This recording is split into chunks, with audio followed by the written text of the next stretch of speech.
Alright, what's going on, yo? I'm back with another quick clip of Welcome to the Franchise here.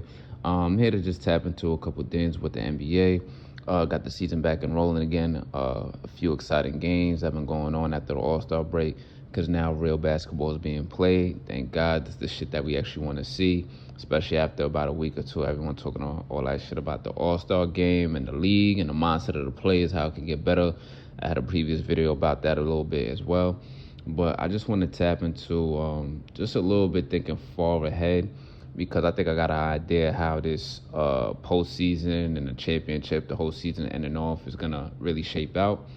So I'm probably jumping a little far ahead, a little bit too quick, a little bit here, but this is what I want to tap into here for, this quick clip of Welcome to the Franchise.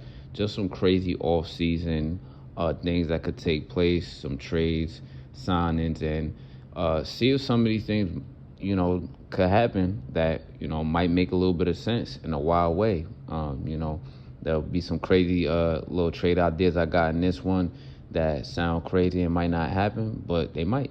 We'll see. I think it's more about how the whole season shapes out and ends here.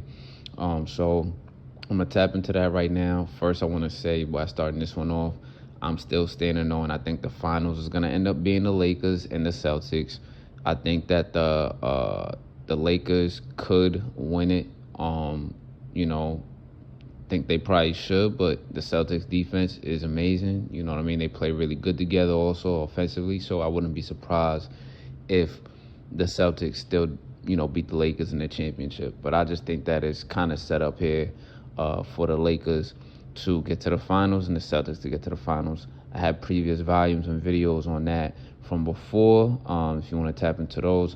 But for right now, I think that's how it's going to end, which is going to take me to some scenarios or some trades that might make sense after, the aftermath of whoever wins, the Lakers or the Celtics. Of course, is going to get all the other teams a bit in a frenzy and start, making their moves to be like, all right, fuck it, we gotta make a big play here so it could be our turn to win the conference or get into the championship. So with that, I'm gonna get back to this one again and say I think Trey Young to Dallas will be a good look and a good move. I like to see a trade like that happen in the offseason, break him out of jail out of Atlanta. It doesn't seem like they're trying to build around more for a future around Trey Young. They've been trading off a bunch of guys. I know some of the young talent's been hurt, but Atlanta, they've given a hard time to people in the East when they're in the playoffs the past few years, but I don't know if that's going to be able to continue. So I think him being traded to Dallas, if Kyrie leaves or even if Kyrie stays, I think would be a good look for him. So he could help them contend, run an offense with him, Kyrie, Clay on the kick out, and throw some alley-oops or some lobs to Anthony Davis. Whenever he's healthy, even if he's not, you throw them lobs to guys like Gafford or Lively if it doesn't take a trade for one of them in that whole scenario there. And then another team, again, I'll say, is maybe him to Orlando so they could form their little version of a big three there and, contend as a fourth team in the East that you really got to worry about, So I think that I would want to see that trade happen. Something like that could happen in the off season, depending on how things really, shape up there. After that, too, KD and Kyrie, right? Essentially they're kind of going to be like free agents in when the season's over, right? Technically, right? So who would they get traded to, right? I still think that KD to the Warriors is still on the table. I think that's still very real. Like I said before, some of my thoughts, I think he really is just waiting for Draymond to get up out of there, and Draymond is talking like he's basically ready to either retire and become a coach. I know he's got a channel and everything too, so he probably just be saying a bunch of crazy shit just to drop content to his channel, which is a good look, which is kind of smart there if you're into that. But maybe he might be serious. He might retire or take a step back, do some like Iguodala type shit where Iguodala was kind of like a coach player. He was still on the bench like he was a player, suited up there, but was mainly coaching for Golden State. Maybe he is trying to transition into that, or really retire. I don't know if I could see him wanting to retire yet with his mentality as being a competitor, but I could see him probably stepping back and doing the Iguodala role and then open it up for KD to be in there. But if Draymond is a coach there, I don't know, with the with the personalities and their history together, I don't know if that's gonna rock. So if he's up out of there as a free agent, or they trade him somewhere, some shit like that, KD to the Warriors kind of still on the table. Or if none of that happens and they buried the hatchet for real, KD to the Warriors on the table. But if not that, because I know they said that he was saying he don't want to go to the Warriors at all, and he doesn't want to go back. He likes where he's at, or he may consider another situation. If not the Warriors, then it's got to be the Heat. People are trying to say, the Knicks. Yeah, he probably will go over to the Knicks, or should go over to the Knicks, or go to Houston.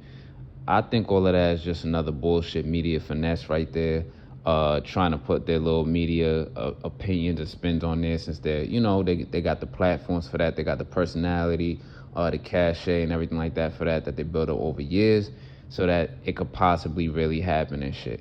That's just a little bullshit media finesse. I don't think that will be a good look for Houston with the young core they got going on. I think they should still build on that. I don't think that Coach Ime Udoka is going to want that to be in the vibe what he's trying to build with his young squad right now. And then I don't think that KD has any interest in going back to New York, especially the Knicks of all teams. So that shit don't make no sense to me. So for him, I think, like I said, if it ain't the Warriors, probably the Heat. Other than that, I really don't know. KD's a different type of dude, so he might surprise everybody. And then with Kyrie and everything, could it be another link up between both of them? KD and Kyrie linking up again, maybe going back to one of the teams on the East, going back to the East, because maybe the East right now is looking like an easier path at this point for older veteran players to kind of advance more, or if they could get to a conference championship and challenge the Boston Celtics or teams like the Cavaliers, because there's really no one else, after the Knicks, after the Knicks and the Bucks that could challenge them. And those teams can't really, I think out of the Knicks and the Bucks, only the Bucks could really challenge the Celtics a bit and make them uncomfortable. I don't see them taking a 7-game series. I don't see them taking a 7-game series against the Cavs either, but they could challenge them as well. But there's nobody really else there that could challenge them. So the East is probably an easier path with veteran players. There's only a couple young stars that are probably going to really shoot up and make it interesting in the next few years, and Paolo Banchero maybe, and definitely Cade Cunningham. You see what he's doing in Detroit. But KD and Kyrie linking up again on a team in the East, somewhere like the Heat or some shit like that, who knows? But at the same time, I also heard niggas talking about shit, maybe the Knicks for Kyrie. I'm not sure about that either. I don't know if the Knicks will want him. I don't think it will be a bad look with Brunson at the 1, him at the 2, or I don't see him taking a role to be like, I'll come off the bench at this part of his career because he's still in his prime. But have Hart come off the bench maybe, and have Kyrie start at the 2, so you have a lot of firepower. Maybe some more three-point shooting there from Kyrie, because he could do that as well. But I'm not sure if I even see that really happening. But it would be a good look. That sure be fun. I think that could be an added piece for them to get over hump and maybe get to the championship. I mean, also on the other hand, you got to also think who else I think will want him that they think will be a fit for their team to compete for a championship outside of him signing back to the Mavs, which I think most likely will happen, or him fucking around and going to the Lakers. If LeBron want him back, if the Lakers lose in the finals, or if Luka want him back, even if they win or lose in the finals, because I think Luka did enjoy playing with Kyrie, even though it didn't look like an offense where, it was vibing in motion with them on the floor at the same time, but they genuinely look like they enjoy being teammates together. So maybe that could happen. And then following that, what about Dame, in Milwaukee? Because with Giannis here, there's been some talks out there, some little shit flying out there in the media talk about, Giannis probably won, and he kind of said it a little bit, not about himself, but other foreign players being in big markets, but could Giannis be on his way out, depending on how this season ends also, and be like, yo, I'm trying to get to New York, or I'm trying to get to LA. And then there's people saying that the trade for Cat, when it happened, like earlier in the season, in the regular season, might be a play for them to flip Cat for Giannis. And I'm just like, it sounds nice and it sounds good. That should actually be a good look. But I don't know. I think they still want to see how it all pans out with Cat in the playoffs and everyone see how it goes there. If it goes really, really bad and Cat has a terrible playoff season, then shit, I wouldn't put it past them. But if he does solid to good or great, that's definitely not gonna happen. So, but I do see that if Giannis is out after this season, then what about Dame? Does Dame actually get his wish in Miami to play with Bam and maybe KD and be the new Heat Big Three? You know what I mean? So that would kind of be a good look for him, or a good look for Miami as well, to keep contending and be a top seed instead of always just hovering down between 6 and the play-in.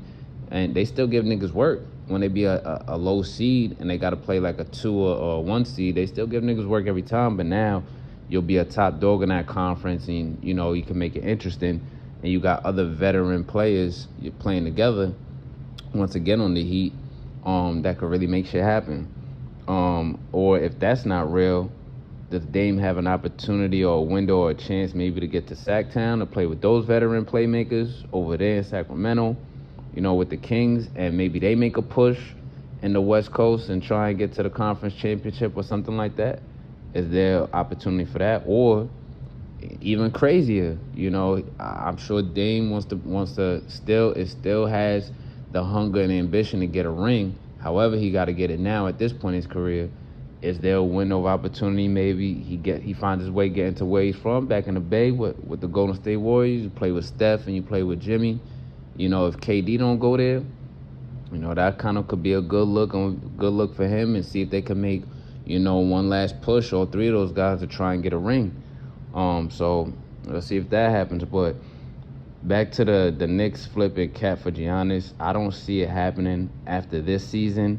Maybe the season after next, you know what I mean? Maybe the season after that, if it goes bad the next couple years with Cat, or if it just goes really bad with the Knicks overall in general. I mean, it is looking really sick for them right now against elite teams. So they're going to have to do something definitely this offseason. I don't know if it's going to be something that big, or it's definitely not going to be as crazy as getting no damn KD. They not doing that shit. So, like I said, that's some bullshit media finessing right there. And then, yeah, like I said, I don't see them really flipping Cat for Giannis. But wild shit has been happening, so we'll see how it all shakes out. But we'll see with that. Following that, what I want to get into, I think a team on the West that probably, you know, could make a big move or some shit is Minnesota. You got, quote unquote, the best, you know, the next best up and coming GOAT and Ant-Man on that squad there. But it looks like he's gonna need a little bit more help scoring on the wings from there, because he's getting double team, triple team. He'll make the pass. He'll go to the lane. He can hit his threes and everything. But, you know, and there's some guys that contribute. You got Nas Reed contributing. You know, sometimes the wings, Jalen Daniels, I think his name was McDaniels, and then Nickeil Alexander-Walker. They got their nights where they contribute here and there, not consistently, but they're more known for being great perimeter defenders and being active on defense, and they got the size to make it difficult for, you know, those guards in the playoffs and everything like that in opposing teams. But I think that they probably got to get Randall and Gobert out of Minnesota. Gobert, supposed to be known for his defensive, you know, skill set, defensive player of the year and all that shit. He has been scoring some points, contributing on offense and everything, but he doesn't really stretch the floor for them. The big guy that does stretch the floor for them mainly is Nas Reed, and there's some stories coming out recently of him thinking about testing free agency and not coming back to Minnesota, so you got to think about that. And then I think that with Randall's play style, it kind of doesn't really mesh with Ant-Man and spacing out the floor, and also, you know, providing more points and high volume. He did start off kind of good with Minnesota. I'm talking about Randall, putting up about 15 points or more in a few games here and there. But it's just his play style, how he tries to get to his buckets. I think it kind of stagnates the offense a little bit there.